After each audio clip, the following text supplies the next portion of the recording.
On September 24th, 2011, our lives were forever changed. It was a weekend when my husband and I had gone away for a getaway. That morning around 11 a.m., we received a phone call. We had left our boys with my friend Nancy.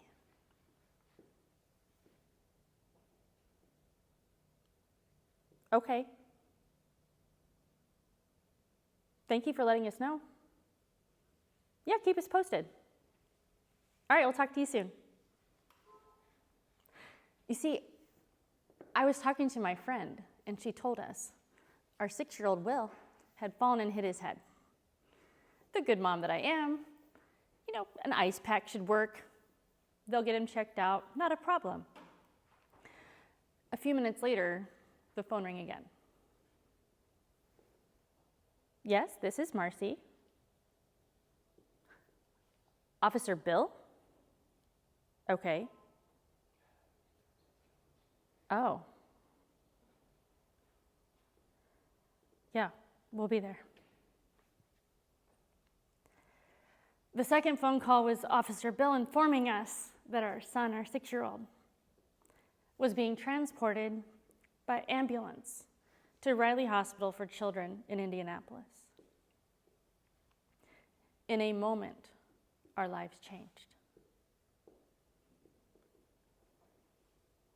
Ladies and gentlemen, have you ever faced the unexpected? What was your response? By the time we got to the hospital and saw our son, about 3 hours had passed. It was a 2.5-hour drive from where we were at to see our son. And then we had to wait another 1.5 hours before we would actually see him in person. He had already gone through some surgeries. He had already gone through a lot of intensive care. And now here he was laying in this bed, unrecognizable. He was covered in a mess of wires. He had a ventilator mask on, a neck brace on. Our sweet little boy was fighting for his life. What they didn't tell us initially is that he fell. Yes, that is true. He fell from the 2nd-story loft of my friend's house onto their laminate-covered concrete foyer. 14 feet.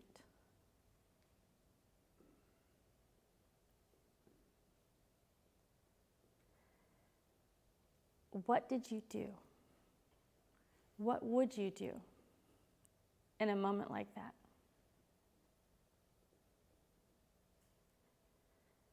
When I tell this story, I relive those moments and I feel crushed. I'm brought back to that moment of concern and worry.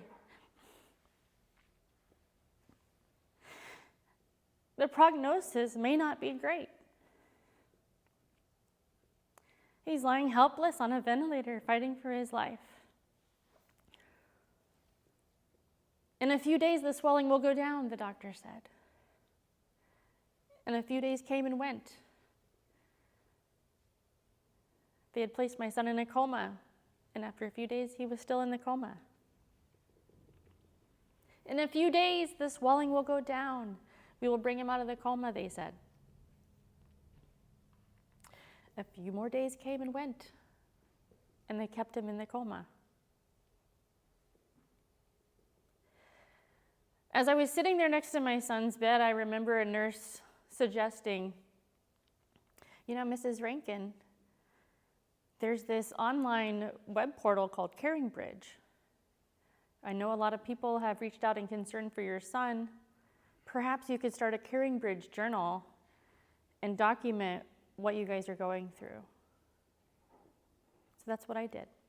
I started journaling our experience, the roller coaster we were going through with our son every day when we were in the hospital. Before long, there were thousands of people around the world thinking of you. We're praying for your son. We have hope that he's going to be okay. As we journaled more and more, and I shared more details and my own personal struggles, the things that were going well. We clung to our faith and our hope that God was going to pull us through. And then something remarkable happened. People started responding to every comment that we would make, everything that we would share. They shared stories of hope. They were inspired. They were encouraged. They started praying again, started going to church again. Our child in his suffering was bringing people together in community and spreading a message of hope. Now today, Will is learning how to drive. This was many years ago, and he is a miracle. It is wonderful that he is here with us. I try to remind him of that every day because as a 19-year-old, he still struggles with what is this all about? What am I supposed to do? Mom, I just want a girlfriend. So the everyday struggle is real for him. And there are still some things that are left over from his traumatic brain injury he had so many years ago that create what I call an invisible disability. And as a result of that, we've had to find creative ways to share with people what he's gone through, what struggles he might face. Not long after his accident, I had created a book, and it was just a little children's book, and it told his story through his eyes, or what I imagined was through his eyes, of the challenge he faced, the continuing struggles he had faced, and how people could help him. He may not ask you for help, but you can help him. We started sharing this book with teachers and peers and friends. Every time we shared this book, it transformed the way these people spoke to our son. It transformed their interactions.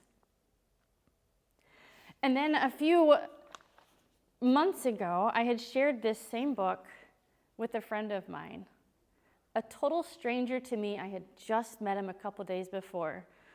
His name is Tom, also known as the Man in the Hat. When I shared this book with him, I was expecting him to give me feedback and give me ways that I could market and sell this book and share it with the world and, make some money, but also share hope with the world. And he looked at me and he said, "You have a tool. And this tool needs to be shared with millions of people around the world." And not because it's Will's story, but because other kids have stories too. Just a few days ago, I shared for the first time ever a book about a 10-year-old girl that we had just created. Her name is Caitlin, and she is amazing. This is only the beginning of my journey, and hopefully will create advocacy, support, and inspiration for millions of kids around the world, all because I shared our story.